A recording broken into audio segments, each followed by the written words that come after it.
Joining me today over coffee at the Office Cafe in Brussels, Marisa Matias, Portuguese MEP and former presidential candidate. We talk about Me Too, populist politics and Israel-Palestine.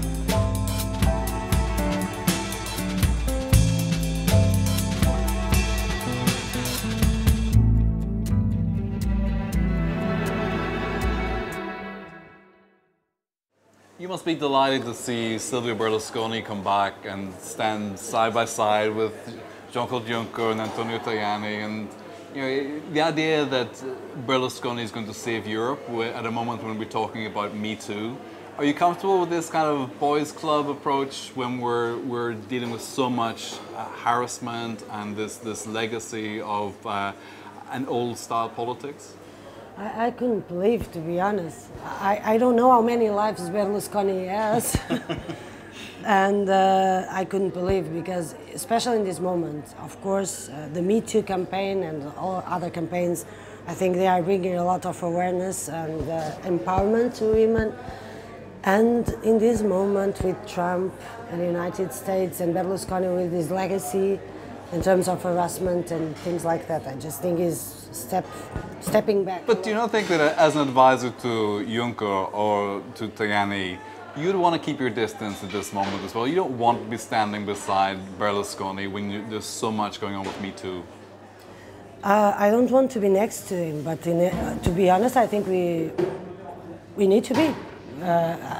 Because if we are not, the space is left for these type of personalities which think that they can do anything with no penalty, with no guilty, nothing, just do it. Let's talk about migration. You've done a lot on this, you've traveled a lot to deal with migration and refugee issue as well. We can rehash all the policies, but from a human perspective, what have you learned most? What's really touched you? I really don't understand how can we live with this humanitarian crisis. I don't know how people can sleep. I don't know how they can rest, having responsibility while so many people don't have a place to stay. So many children are completely away from their families, know no one and know nothing about the place they are. Nobody wants them. They feel refused by everyone, and this is what touches me the most is that when I'm traveling, when I'm visiting refugee camps, when I'm talking with these families, and then this silence, this cruel silence, and we keep living our lives like if there were no thousands and thousands of people here in Europe and outside Europe, living in inhuman conditions, and we don't treat them like people. What's missing? Because everybody knows this migration crisis. Most people know that we have serious failings in refugee support, particularly in Greece. It's not the Greek government's fault. This is, in my opinion, at least Europe's fault. But we have tens of thousands of people living in sub-zero conditions with virtually nothing to sustain them and their families. How do we forget about it? How do we, as you say, sleep at night? How do we close the door and walk away from it? What needs fixed? I think, to be honest, this is possible because there's this huge xenophobic approach, and really basically it's racism and xenophobia, because really I think that the majority of people to sleep like that and not to pay attention, the majority of people does not consider these people special, those coming from Arab countries. They do not consider them like being equals to us. Another issue you work on a lot, coming back to the horrors that we've passed through in Europe, is the Israel-Palestine issue as well. You've been there recently. What did you see?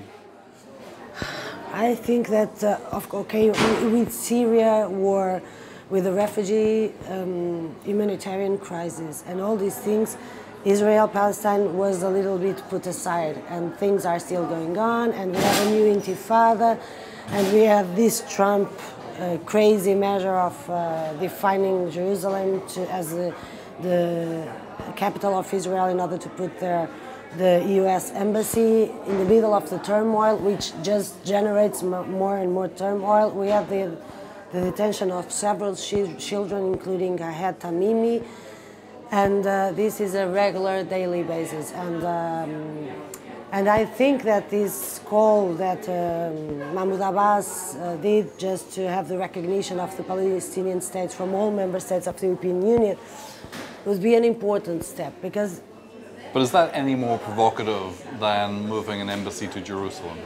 No, because if we believe, as I believe, in a two-state solution, with full rights, with full freedom, with full capacity to live, both for Israelis and Palestinians, the only way is to recognize Palestine as a state, which was... In your party, you would be more moderate on this issue, in my opinion, having dealt with a lot from your party.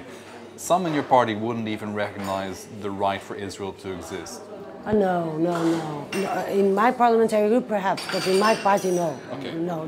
So in the parliamentary group, some wouldn't even accept that Israel should exist as a state. Because it is considered as an occupation. Because Palestinians were there, and then there was an occupation as a result of after the Second World War. It's a pretty short view of history. Yeah, but in any case, I would say that these two countries are there, so they need to be able to live together as well, how do you deal with neighbors. How do you deal with colleagues? Maybe you just don't deal with them at all. Well, how do you deal with colleagues that deny Israel's right to exist, that support Hamas openly when Hamas is, by means of its constitution, a genocidal organization? How do you reconcile that with democracy? I think there's always different sides to see things and different perspectives on the... But you yourself, you recognize the right of Israel to exist as a state? Of course it is this. It's not... the issue here is that Israel already exists, is already a state. How do you negotiate with... Fatah's a little easier. Hamas requires the destruction not just of Israel but of Jews. How do you sit across on the table? But that's a problem. This is yeah, you have declarations like that from both sides. Like you listen. But you don't have within government in Israel the declaration of the destruction of the Palestinian people. To kill. I've read a lot, to kill pregnant Palestinian women in order that cannot have Ministers children. of state. Ministers, ministers, representatives of institutions. So this hate speech from both sides doesn't help at all, doesn't help. This week, Oxfam at Davos presented a report saying 84% of the world's wealth is in the hands of 1% of the world's population. Seems fair, doesn't it?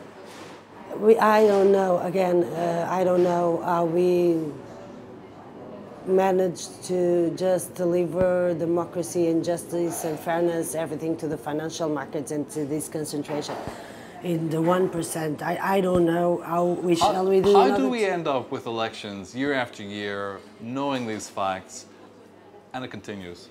Because a lot of these people are the real owners of democracy, not people, and that's the most... I think the most awful thing that we are living now is that the power doesn't have a face. Is the left adhering too much still to failed policies, communism, Marxism, which prove they simply don't work? Left is a lot of things. It's not only that. It's a huge diversity. That's why there's such a division also all the time. It's like in the DNA of the left, that we have always to be right and have always to fight, and it's difficult. It's true. It's like people say it, and it's true. It's true. It's sometimes much more difficult to find a coalition or between left parties rather than the right wing. That is completely true. That's why what happened in Portugal is so surprising, and it was amazing to see it. It was the first time happening in Portugal. That the left-wing parties came to a sort of cooperation, and they are so different. We have social democracy, we have the Communist Party, the Greens, and we have the left bloc. So why did they change this time? Because there was too much pain, too much suffering, too much austerity, and there was this huge responsibility. If 62% of the people voted for the left, if we didn't unite in order to enable a possible government for the Social Democrats, a minority government but with a huge parliamentary majority, that I think that nobody would forgive us. Your campaign was probably one of the most professional of recent left campaigns in Portugal. It produced a result. And we were just a few. Yeah, but you occupy a space in the media as well, which has some influence on the agenda. Do you feel that you shifted the dial, that you really moved the direction to some degree? Something changed, because what, I don't know, in how deep, I don't know, but something changed, because the results were what nobody was expecting, with the exception of the winner. All the rest was completely changed in terms of what was being said by the polls, what people were expecting. Finally, why did you end up as an economist and as a moderate representing the left? What influenced you from your background? How did you end up in this position? Because I think that there's no midterm for social justice or for fighting inequality or for fighting poverty or just to treat us like equals. There's no compromise on these issues. It has to be radical or not. And there's a lot of compromise in other left-wing perspectives. So I think we always can compromise about everything else and to talk with everybody and not be sectarian and to talk with people not only from the left but also from the right wing, because you learn more with those who think differently from you than you learn from those who think from the same way you do. So that's a way of learning, but really there are issues that have been too much compromise for other left-wing forces. So I think that... Who taught you about politics? Oh, it was life mainly, but I would say that the neighbor of my grandparents was one of the most and key important persons in that. Because I lived the transition period from dictatorship to democracy in Portugal, and I lived in a village, a very small one. And we didn't have water, we didn't have electricity, we didn't have not even television. I remember of having television. And phone, I was already 12 when we had the phone. So we had to go every day to collect water to bring it home. And we had to go every day to pick up food and to deal with the animals and with the lands before going to school and after and all these things. And to walk to the school like 5 kilometers, 6 kilometers to go and come back.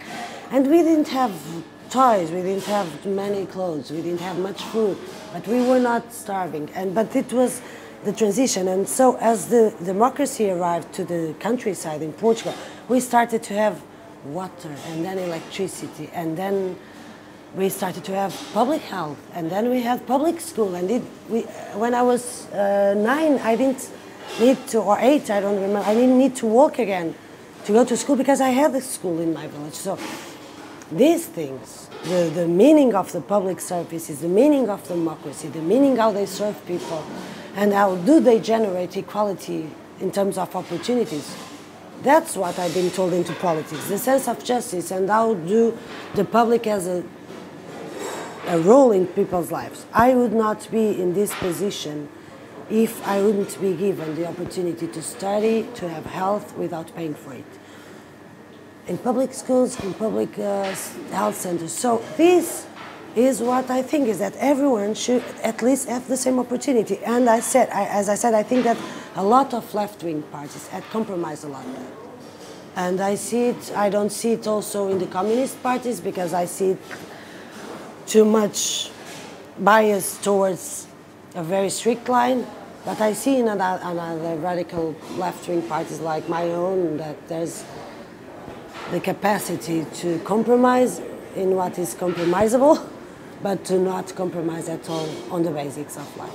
Marisa, thank you.